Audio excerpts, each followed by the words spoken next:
Hello guys, it's Garuda ದೃಷ್ಟಿ YouTube channel. ಪ್ರತಿನಿತ್ಯ ಪ್ರಚಲಿತ ಘಟನೆಗಳಿಗೆ ಸಂಬಂಧಪಟ್ಟಂತೆ ಟಾಪ್ 3 ಕ್ವಶನನ್ನು ತೆಗೆದುಕೊಂಡು ಬಂದು ಪ್ರತಿ ಕ್ವಶನ್ಗೆ ಇನ್ ಡೀಟೇಲ್ ಎಕ್ಸ್ಪ್ಲನೇಷನನ್ನು ಈ ವಿಡಿಯೋದಲ್ಲಿ ನಿಮಗೆ ನೀಡಲಾಗುತ್ತದೆ. ಓಕೆ, ಫಸ್ಟ್ನೇ ಕ್ವಶನ್ಗೆ ಬರೋದಾದರೆ, ಭಾರತವು 2026 ಜನವರಿಯಲ್ಲಿ ಯಾವ ಅಂತಾರಾಷ್ಟ್ರೀಯ ಗುಂಪಿನ ಅಧ್ಯಕ್ಷತೆಯನ್ನು ವಹಿಸಿಕೊಂಡಿತು? Of course BRICS. ಇದ್ರ ಬಗ್ಗೆ ಇನ್ ಡೀಟೇಲ್ ಎಕ್ಸ್ಪ್ಲನೇಷನ್ ತಿಳ್ಕೊಳ್ಳೋದಾದರೆ, ಬ್ರಿಕ್ಸ್ ಎಂದರೇನು? ಬ್ರಿಕ್ಸ್ ಎಂಬುದು ವಿಶ್ವದ ಪ್ರಮುಖ ಬೆಳೆಯುತ್ತಿರುವ ಆರ್ಥಿಕ ರಾಷ್ಟ್ರಗಳ ಒಕ್ಕೂಟವಾಗಿದೆ.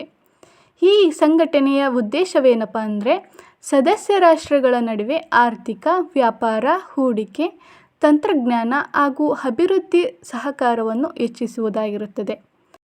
ಬ್ರಿಕ್ಸ್ನ ಸದಸ್ಯ ರಾಷ್ಟ್ರಗಳು 2026ಕ್ಕೆ ಸಂಬಂಧಪಟ್ಟಂತೆ ಯಾವ್ಯಾವಿದಾವೆ ಅಂದರೆ, ಬ್ರೆಜಿಲ್, ರಷ್ಯಾ, ಭಾರತ, ಚೀನಾ, ದಕ್ಷಿಣ Africa, Egypt, Ethiopia, Iran, United Arab Emirates ಮತ್ತು ಇಂಡೋನೇಷ್ಯಾ ಆಗಿರುತ್ತದೆ. 2026ರಲ್ಲಿ ಇದರ ವಿಶೇಷತೆ ಏನಿದೆಯಪ್ಪ ಅಂದರೆ, 2026 ಜನವರಿ 1ರಿಂದ ಭಾರತವು ಬ್ರಿಕ್ಸ್ ಅಧ್ಯಕ್ಷತೆಯನ್ನು ವಹಿಸಿಕೊಂಡಿದೆ. ಅಧ್ಯಕ್ಷ ರಾಷ್ಟ್ರವಾಗಿ ಭಾರತವು ಬ್ರಿಕ್ಸ್ ಶೃಂಗಸಭೆ ಹಾಗೂ ವಿವಿಧ ಸಚಿವರ ಸಭೆಗಳನ್ನು ಆಯೋಜಿಸುತ್ತದೆ. ಅಷ್ಟೇ ಅಲ್ಲದೆ ವ್ಯಾಪಾರ, ಡಿಜಿಟಲ್ ತಂತ್ರಜ್ಞಾನ, ಕೃತಕ ಬುದ್ಧಿಮತ್ತೆ, ಆರೋಗ್ಯ, ಹವಾಮಾನ ಬದಲಾವಣೆ ಮತ್ತು ಸುಸ್ಥಿರ ಅಭಿವೃದ್ಧಿ ವಿಷಯಗಳಿಗೆ ಹೆಚ್ಚಿನ ಆದ್ಯತೆಯನ್ನು ಇದು ನೀಡುತ್ತದೆ. ಬ್ರಿಕ್ಸ್ ರಾಷ್ಟ್ರಗಳು ಯಾವ್ಯಾವಪ್ಪ ಅಂದರೆ, ಬ್ರೆಜಿಲ್, ರಷ್ಯಾ, ಇಂಡಿಯಾ, ಚೀನಾ ಮತ್ತು ಸೌತ್ ಆಫ್ರಿಕಾ. ಹೊಸದಾಗಿ ಸೇರ್ಪಡೆಯಾಗಿರುವ ಹೊಸ ಸದಸ್ಯ ರಾಷ್ಟ್ರಗಳು ಯಾವ್ಯಾವಪ್ಪ ಅಂದರೆ, ಈಜಿಪ್ಟ್, ಇಥಿಯೋಪಿಯಾ, ಇರಾನ್, UAE ಮತ್ತು ಇಂಡೋನೇಷ್ಯಾ ಆಗಿದೆ. ಪರೀಕ್ಷೆಗೆ ಸಂಬಂಧಪಟ್ಟಂತೆ ಇನ್ನು ಯಾವ ಅಂಶಗಳನ್ನು ನಾವು ಕಲಿಬೋದಂದರೆ, ಬ್ರಿಕ್ಸ್ನ ಸ್ಥಾಪನೆ ಯಾವಾಗಾಯಿತು? 2009ರಲ್ಲಿ. ಆವಾಗ ಬರೀ 4 ರಾಷ್ಟ್ರಗಳು ಅಷ್ಟೇ ಇದ್ದವು.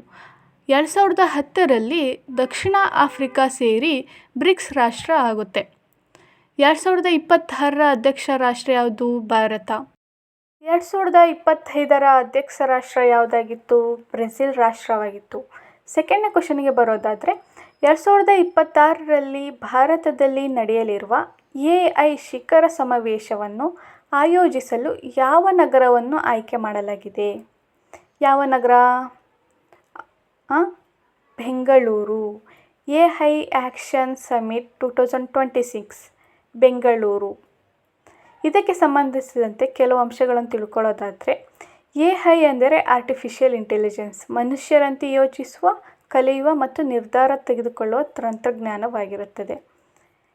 AI ಸಮಿಟ್ನ ಉದ್ದೇಶ ಏನಪ್ಪ ಅಂದರೆ, AI ತಂತ್ರಜ್ಞಾನ ಅಭಿವೃದ್ಧಿ, ವಿವಿಧ ದೇಶಗಳಿಗೆ ಸಹಕಾರವನ್ನು ನೀಡುವುದು, ಹೊಸ ಸಂಶೋಧನೆ ಮತ್ತು ಸ್ಟಾರ್ಟಪ್ಗಳಿಗೆ ಉತ್ತೇಜನವನ್ನು ನೀಡುವುದು, ಜವಾಬ್ದಾರಿಯುತವಾದ ಬಳಕೆಯನ್ನು ಮಾಡೋದಾಗಿರುತ್ತೆ. ನೆಕ್ಸ್ಟ್ ಕ್ವಶನ್, ಥರ್ಡ್ ಕ್ವಶನ್ಗೆ ಬರೋದಾದರೆ, 2026ರ ಫೆಬ್ರವರಿಯಲ್ಲಿ ಉದ್ಘಾಟನೆಯಾದ ಭಾರತದ ಅತಿ ಉದ್ದವಾದ ರೈಲು ಸುರಂಗ ಮಾರ್ಗ ಯಾವುದು? ಚೀನಾಬ್ ರೈಲು ಸುರಂಗ ಮಾರ್ಗ ಆಗಿರುತ್ತದೆ.